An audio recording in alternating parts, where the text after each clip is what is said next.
चुनावी गणित है सदर का, गाजियाबाद सदर का, किस तरीके से आप देख रहे हैं अपने आप को? हर बार जब चुनाव होते हैं, चुनाव के मुद्दे हर 5 साल में 10 साल में बदल जाते हैं। लंबे समय बेशक बीजेपी यहाँ रही है, लेकिन आप उससे पहले अगर मुद्दों पर जाएंगे तो आपको पता लगेगा।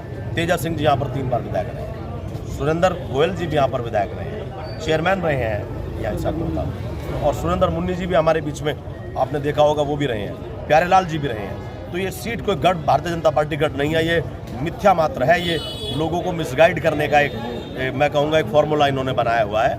ये जनता हमेशा उसको वोट देने का काम किया है। आप देखेंगे कि जो चेहरा लोकल रहा हो, जो इनके बीच का रहा हो, और मेरा मानना है कि ये जो सिंहराज जाटव जी का टिकट हुआ है, गठबंधन के जो प्रत्याशी है, बहुत सोच समझ के टिकट गठबंधन ने किया है और बीच का बच्चा है, सब मुद्दों को सुनने वाला व्यक्ति है। एक बात सुनने में आई है, या नीचे की जो कार्यकर्ता हैं आपके, उन लोगों के मुंह से निकल रही है कि डोली शर्मा जी टक्कर देने वाली थी, लेकिन डोली शर्मा जी को टक्कर नहीं मिला। क्या इससे कोई नाराजगी? कोई भी नाराजगी नहीं है। जिसका भी टिकट होता गठबंधन से, डोली शर्मा जी का टिकट होता या सिंहराज जी का टिकट हुआ है या अन्य किसी व्यक्ति का टिकट होता, तो ऐसे ही गठबंधन अपना कर्तव्य को निभाता। जैसे आपके सामने आप देख रहे हैं चारों तरफ आपके, अगर आप कैमरा घुमाएंगे तो गठबंधन के सब लोग, उधर भी देखिएगा, हमारे उधर सेवा दल के अध्यक्ष खड़े हुए हैं, यूथ कांग्रेस के पुराने साथी खड़े हुए हैं, उधर आप देखेंगे वहाँ भी ऊपर अंदर भी लोग बैठे हुए हैं, ऊपर ऑफिस में भी लोग हमारे बैठे हुए, महानगर अध्यक्ष भी हमारे। जातीय गणना के बारे में खास के राहुल गांधी भी आपके कह रहे हैं, उसकी रणनीति आपने क्या बनाई थी? आप उसकी रणनीति पहले, सबसे पहले आप मुद्दों का गाजियाबाद का चुनाव, जो आपने जो जनसंख्या के बारे में बात की, जनसंख्या के बारे में आप बात कर रहे हैं, उसकी रणनीति सुचारू रूप से चल रही है। निरंतर हम लड़ाई लड़ने का काम भी कर रहे हैं, सरकार को चेताने का भी काम कर रहे हैं। गाजियाबाद सदर हम उसी बात पे आ रहे हैं। गाजियाबाद सदर में जो वैश्य समाज है, वैश्य समाज से ज्यादा लोग हैं, ज्यादा पब्लिक है। किसने कहा ये बात है? यही सबसे बड़ा झूठ है। बताइए, यही सबसे बड़ा झूठ। आप बताइए कितना वोटर है? सच क्या है? सच ये है कि गाजियाबाद के अंदर अगर आप वोटर की बात करेंगे, 3-4 कम्युनिटी अलग अलग उसमें है, लेकिन कांग्रेस पार्टी की भी बिरादरी की बात नहीं करती। मैं सिर्फ इतना आपसे कहना चाहता हूं, अगर कोई ये कहता है कि सिर्फ एक समाज की ज्यादा वोट है तो गलत कहता है। इसमें 3-4 समाज ऐसे हैं जो बड़ी निर्णायक भूमिका में है। कांग्रेस पार्टी ने कभी यह काम नहीं किया कि जातीय समीकरण कह करके उसकी सीट है, नहीं, ये कार्यकर्ता की सीट है। ये इसमें कोई भी व्यक्ति ऐसा नहीं है कि जो ये कह दे कि भाई ये एक पर्टिकुलर एक समाज इसका ठेकेदार रहा है। सभी समाजों को गाजियाबाद की जनता ने मौका दिया है, चाहे वो वैसे समाज रहा हो, चाहे वो आपके सिख समाज रहा हो, चाहे आप वो ब्राह्मण समाज रहा हो। तो मैं एक बताना चाहता हूँ कि मौके आप अगर देखेंगे तो जनता ने, गाजियाबाद की जनता ने अपने बच्चों को मौका दिया जो उनके बीच के रहने वाले। अब जहाँ तक चुनाव की बात है, जो रणनीति है ब्राह्मण समाज से इन्होंने भाजपा ने खड़ा कर दिया है, आपके टक्कर भी भाजपा से ही है, क्या लग रहा है?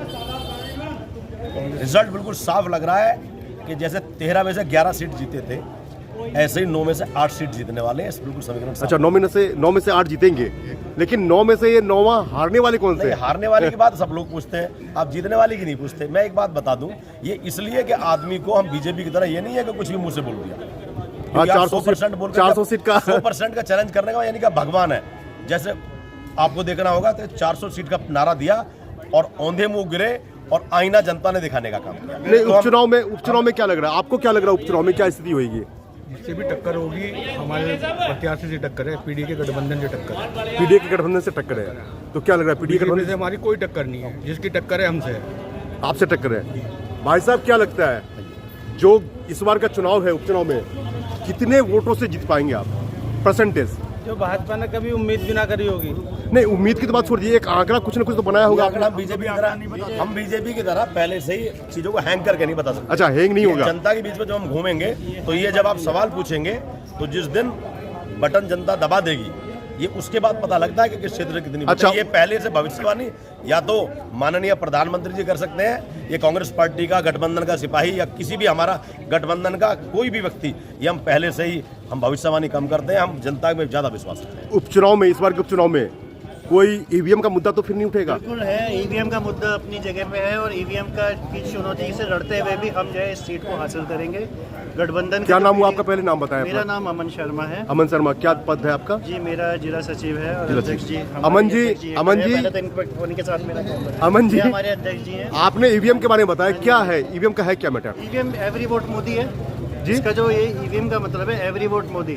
Every vote यानी मोदी। चोरी से जितना भी वोट समेटा जा सके वो है ईवीएम। आज ईवीएम की टेक्नोलॉजी जो है इतनी ज़्यादा मजबूत हो चुकी है कि किसी भी चुनाव को आप हाईजैक कर सकते हो, बड़ा आसानी से खेल के निकाल के ले जबकि कोर्ट ने तो सुप्रीम कोर्ट ने तो क्लियर किया इसको सुप्रीम हर कोर्ट तरीके के से। जजों की नियुक्ति भी एक संदेह के घेरे में है। जिस तरीके से वो नियुक्त हो रहे हैं और जिस तरीके से पूजा अर्चना जो है सीजीआई भी आज कर रहे हैं, और वो ये याद दिलाने की कोशिश कर रहे हैं कि मेरे जो है कार्यकाल किस रूप में देखा जाएगा। सीजीआई आपके बदल दिए गए, संजीव खन्ना जी आ गए हैं। आ रहे हैं वही लोग हैं, नियुक्त करने वाले जो लोग हैं वो भाजपा सरकार है, भाजपा सरकार की चरण वंदना कर रहे हैं सब लोग आज की तारीख में।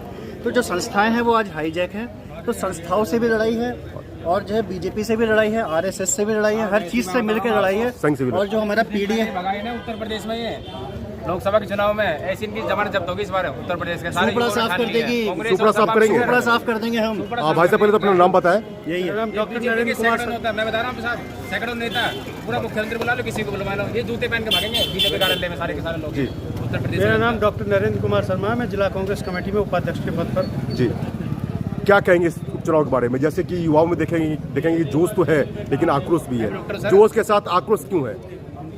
जोश के साथ आक्रोश क्यों है? आक्रोश क्यों है? आक्रोश का एकमात्र कारण यह है कि जिस तरीके से भारतीय जनता पार्टी केंद्रीय स्तर पर भी और राज्य स्तर पर भी जो चुनावी वायदे किए थे वो वायदे भारतीय जनता पार्टी नहीं पूरा कर पाई है, चाहे वो रोजगार का मुद्दा हो, चाहे वो महंगाई का मुद्दा हो। और सबसे बड़ी बात यह है कि ये जो मूलभूत मुद्दे हैं जनता के, उनको तो ये एड्रेस कर ही नहीं पाए हैं। और जो सांप्रदायिक सद्भाव बिगाड़ने का काम जो भारतीय जनता पार्टी ने किया है, उस वजह से जनता में जोश भी है और आक्रोश भी है। और ये चुनाव इंडिया गठबंधन का प्रत्याशी सिंहराज जाटव जी निश्चित रूप से ये चुनाव जीतेंगे, इसमें